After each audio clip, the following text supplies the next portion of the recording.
պարզել, ինչի համար գործարարին այստեղ վերեցին։ Եկեք գործընկերներին նաև հնարավորություն տանք, որ մի բանը չասեն։ Եկեք գնանք այստեղ գիծ դառնանք, տղեկ մեզ տղեկ կանգնի նկարեք։ Եկեք դուք ձեզ ոնց հարմար է այդպես անենք, որ Եկեք այստեղ գիծ դառնանք։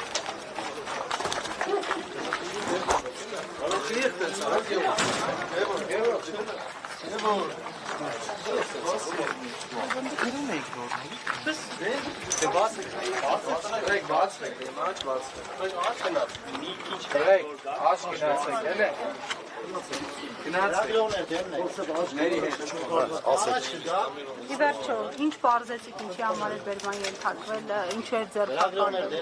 ես միանգամից ասեմ, որ առավոտյան առաջին իսկ զանգը, այսպես բազմաթիվ զանգեր ենք ստացել, բայց առաջին զանգը, որ վերցրեցի, ճուշ էի սարքել նաև Տիգրան Գալստյանի ընտանիքից էր, որ խոզարկություն է իրականացվում, հետո տեղեկացա, որ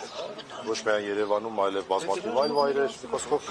առաջին իսկ պատահած այսպես խնդրանքն իհարկե բավարարել եմ, հետո տեսա, որ շատ ավելի մեծ է խնդիրը, նշեմ, որ ներսում բազմաթիվ փաստաբաններ են, 5 իրավապաշտպաններից Սերգեյ Հարությունյան, Վահանը Հովհաննիսյան, Վարազդատը մեկ այլ տեղի քննչական գործողության նույն վարույթի շրջանակներում, այլ փաստաբաններն են Հովհաննես Ներխուդոյան, որ ես նկատեցի, եւ բնականաբար բազմաթիվ ձերբակալվածներ, այդ թվում նաև Բագրատ Սրբազանն է եւ շատ մարդիկ իմ պաշտպանյալը իհարկե իմ պաշտպանյալի մոտից եմ գալիս։ Մոտավոր թիվ չգիտեմ, ուրեմն մի քանի կարևոր բան ուզում ասել։ Առաջինը, տեսեք ինչ շատ մեղմ եմ ասում, անարդար բան է տեղի ունենում։ Քննչականը վրա տալիս է ուրեմն վարույթի նյութեր, չենք էլ ծանոթացել դրանք, բայց վրա տալիս է վարույթի նյութեր։ Դրանք գտնվում են ուղիղ քննչական կոմիտեի հետ կապ չունեցող քաղաքական կառույցի, մասնավորապես Civic AM-ի հետ համագործակցության մեջ, մի բան նրանք են տալի, մի բան իրանք են տալի, այսինքն սա քաղաքական ուղիղ ուղղորդման մասին է վկայում, բայց մեզ պաշտպաններից արգելում են նախաքննական տվյալներ հրապարակել։ Սա ուղղակի խայտառակություն է։ Օրինակ ես հիմա չեմ կարող ասել, ըստ երևի թե քննչականի տրամաբանության, օրինակ, որ իմ պաշտպանյալի տնից օրինակ հայտնաբերված երեխայի սենյակից հայտնաբերված ինչ-որ մի առարկա, երեխայի խաղալիքն է եղել, իր երեխայի այսպես խաղասրահում են հայտնաբերել։ Ես չգիտեմ, եթե դա ես հրապարակեմ դրա վաղը մյուս օրը ինձ պատասխանատվության ենթարկելու հարց կառաջացնեն, թե չէ, բայց իրանք կարող են ամբողջ նախաքննական տվյալները հանրությանը ներկայացնել, դրանով զայնագրություններ, բացի զայնագրություններից նաև ինչ-որ այսպես փաստական տվյալներ ըստ իրենց, որը որ մեղմ ասած չի համապատասխանում ոչ սահմանադրությանը, ոչ օրենքներին, ոչ միջազգային ստանդարտներին։ Մենք պետք է հավասար հնարավորություն ունենանք ոչ միայն դատարանում, այլև հանրության առջև ներկայացնելու այն տեղեկությունների կեղծ լինելի, եթե դրանք կեղծ են, որոնք որ ներկայացվելու են եւ օգտագործվելու են մեր վստահորդների դեմ։ Երկրորդը, իմ պաշտպանյալը կոնկրետ որևէ կետ մեղադրանքը չի ընդունում, ոչ մի կետ մեղադրանքը չի ընդունում։ Մեղադրանք է առաջադրել, դրա մասին խոսել են արդեն, որ ահաբեկչական բանի հետ կապված նախապատրաստություն, սահմանադրական կարգի հետ կապված, բոլորը նախապատրաստության մակարդակում իմ պաշտպանյալը կոնկրետ ես խոսում եմ ուրեմն Տիգրան Գալստյանի մասին, նա չի ընդունել, գիտեք,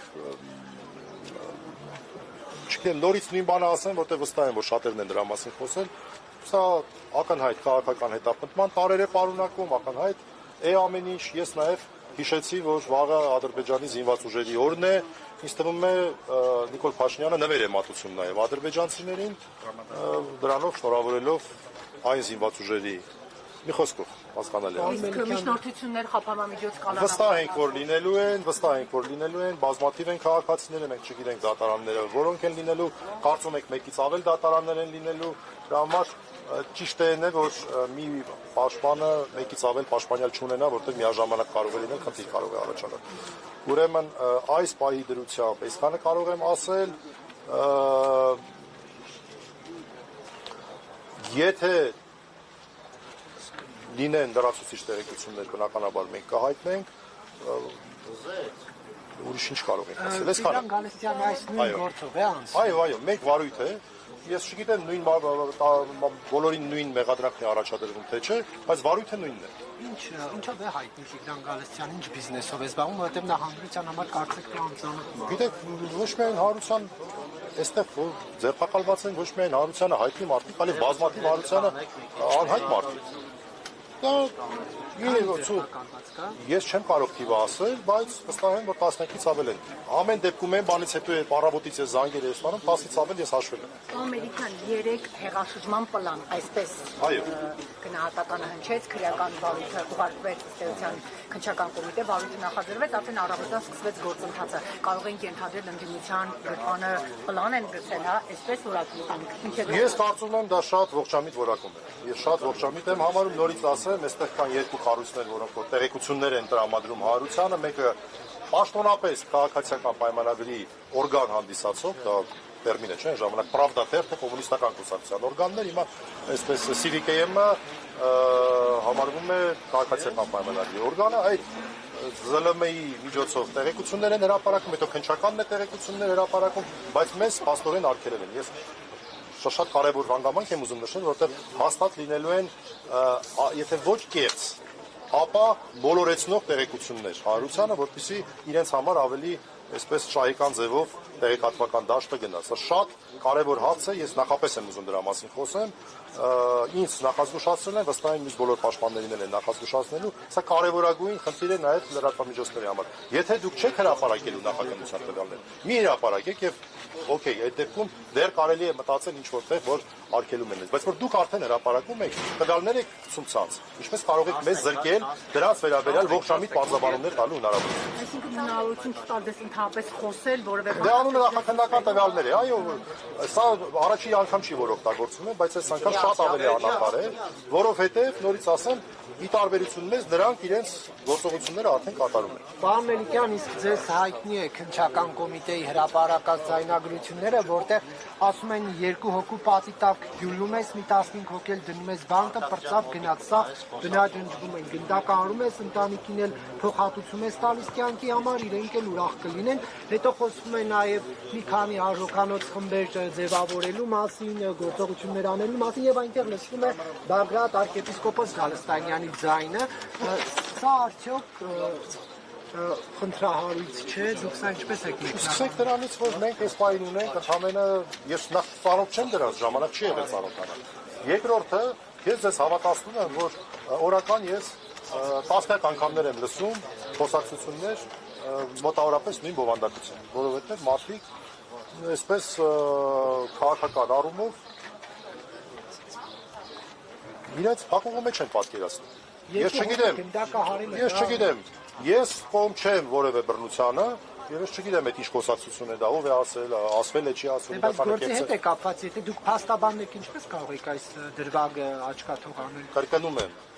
մեծ զայնագրություններ չեն ներկայացվել, ես զայնագրությունները ուղղակի չէի հասցնի լսել որտեղ քննչական գործողությունների, հիմա դուք ինչ-որ մեջբերում եք անում։ Ես ոչ կոնտեքստը գիտեմ, ոչ գիտեմ ով է ասել, ինչ է ասել, բայց ես ասում եմ, որ ես հայտարարում եմ, որ շատ հաճախ եմ լսում նման խոսակցություններ։ Ես դրանք չեմ ողջունում, բայց շատ հաճախ եմ լսում խոսակցություններ դրա մասին, որ քանի որ իշխանությունները անընդհատ դիմում են ապօրինությունների, ուրեմն միգուցե ճիշտ ճանապարհը ավելի բռնի գործողություններն է։ Ես հաճախ եմ այդպիսի բաներ լսում։ Նորից ասեմ, ես դրանք չեմ ողջունում։ Սրբազանից չէ, առհասարակ շատ տարբեր ես որպես հարայի կերպար մեկ էլ փողոցումից մոտենում եմ, ես չգիտեմ այդ մարդիկ ուղարկված են, թե սովորական մարդիկ են, հավանաբար ուղարկված ոչ բոլորն են։ Եվ շատ հաճախ են ինձ նման բաներ ասում։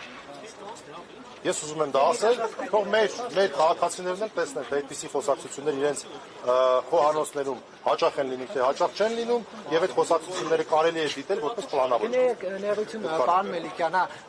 քաղաքացին ասի, որը չգիտեմ ինչ-որ մի խնդրից է, մի պետական կառույցից դուրս է եկել եւ ասում է պետք է օրինակի համար ռում գցել սրա վրա, չեք կարծում որ դա այլ բան է, բայց երբ քաղաքականություն հասած վերջացնեմ, քաղաքական process-ների մեջ գտնվող մարդն է ասում 2 հոգու գյուլես 15 հոգու էլ տանես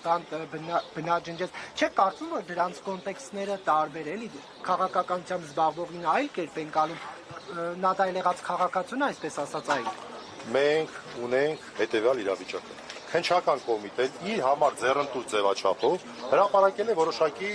ուրեմն ձայնագրություններ։ Ես որ դրանք լսել եմ, ոչ էլ տեսել եմ։ Ես չգիտեմ դա իրականությանը համապատասխանում է թե օրինակ AI-ի ուսարկածն է։ Չգիտեմ, չեմ կարող իմանալ։ Ես չգիտեմ դա Բագրատ Սրբազանն է, թե որևէ ուրիշ քաղաքացի։ Հիմա դուք ինձ հարց եք տալի, ելնելով ենք անխավարկածից, որ դա այո իսկապես ասվել է Սրբազանի կողմից, իսկապես ասվել է ինչ որ գործողություններ ենթադրաբար պլանավորելու համատեքստով։ Ես չեմ կարող այդպիսի հետևություն ունենալ։ Ձեր հետագա քայլերը պարոն Մելիքյան։ Մեր հետագա քայլերը դե մեզնից չի կախված։ Ես ենթադրում եմ, որ մեզ հրավիրելու են, ես ենթադրում եմ, որ դատական նիստ է լինելու, քանի որ շատ են կարծում եմ մեկից ավել դատարաններում, կարծում եմ դատարաններում են լինելու։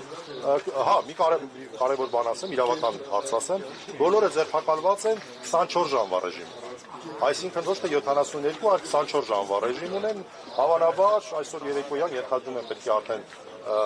դատարաններ մուտք կանեն, դատարաններն էլ պետք է նշանակեն կոնկրետ դատավորներին, մեզ նյութերը տան մենք ծանոթանանք, կարողանանք պաշտպանություն իրականացնել, ենթադրում եմ գիշերը լինելու է բավական ծանրաբեռնված բոլոր այն պաշտպանների համար, ովքեր որ ներգրավում են։ Պարոն Մելիքյան, Նիկոլ Փաշինյանը իր գրառումներով նաև փորձել է ՀԱՓԱՌ-ի անունը շահարկել այս